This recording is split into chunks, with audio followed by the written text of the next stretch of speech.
G'day Scarefest fans, Glenn here from FakeShemp.net, here to give you a taste of Australian cinema that isn't Vegemite.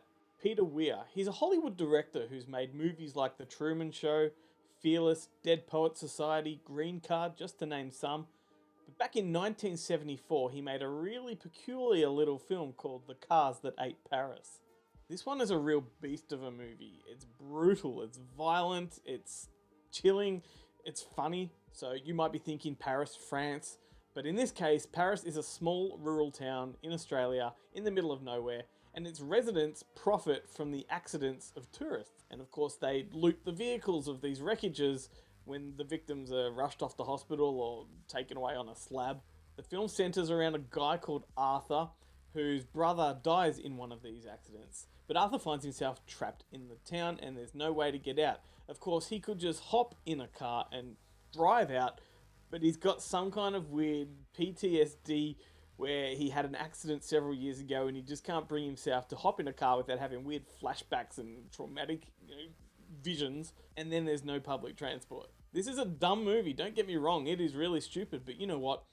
Australia makes some really, really weird, bizarre, oddball kind of movies, and I guess that's part of our makeup. Like, this is a weird place. If you ever come here and you go off the beaten track, it's weird. Although I guess it's not much different from you guys when you head up into the hills and, banjos start dueling and all that kind of stuff. But hilariously, in the film, Arthur is appointed as the local parking inspector by the mayor. It makes no sense.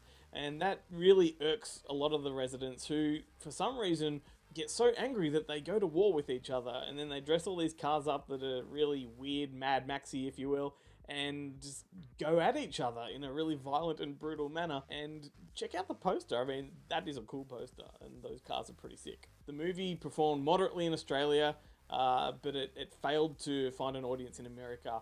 An interesting bit of trivia is that it did really well at the Cannes Film Festival, and the producers tried to sell this one to Roger Corman for distribution in the US, but he rejected the film entirely, only the next year to come out with a movie called Death Race 2000, which bore a lot of similarities to this one, and I guess that's just sort of the nature of what he does. New Line eventually put the movie out in the States. I think it's available on YouTube to rent or buy.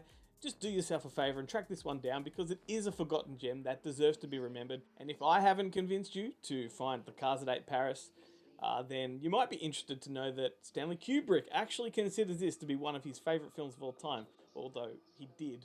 He's dead. Okay, so that brings me to a more recent Aussie film that I want to share with you. It's called The Suicide Theory. This one isn't brand new like the ones I've been talking about over the past few weeks. This one was made in 2014, but it's a movie that missed its audience entirely, even here in Australia, and it just needs to be seen. Yeah, so I agree, the title is really grim, The Suicide Theory. It does not sound like a nice thing, but this is a movie that really takes you by surprise. It has a lot of tricks up its sleeve and it's not at all what you would expect. So it tells the story of a guy who just can't kill himself. He's suicidal, he has all of these grim thoughts, he wants to take his own life, but he just can't do it. And it's not that he doesn't have the will to do it or the means to do it, he actually can't do it.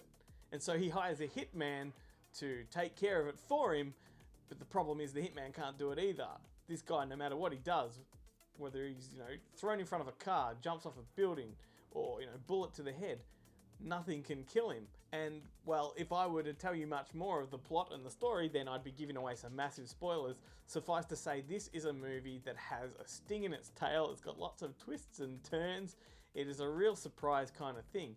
And yes, it's grim and it's morbid, but it's also fun and it's frivolous and it's whimsical and it's saturated in darkness, but there's lots of neon lights and shadows and it's very film noir in many regards. In fact, this one reminds me a lot of Blood Simple, the first movie that the Coen brothers did. And I guess this really should have propelled director Drew Brown into the same sort of league as the Coen brothers back in the 80s. And while Drew Brown does work in television, he's still got don't get me wrong, he's got a very decent career going on. He hasn't found his audience when it comes to theatrical kind of films. And well, because this one is a bit of a forgotten film, well, it's very much a forgotten film, I wanted to share it. I want to spread the love. I want to get everyone on board with the Suicide Theory.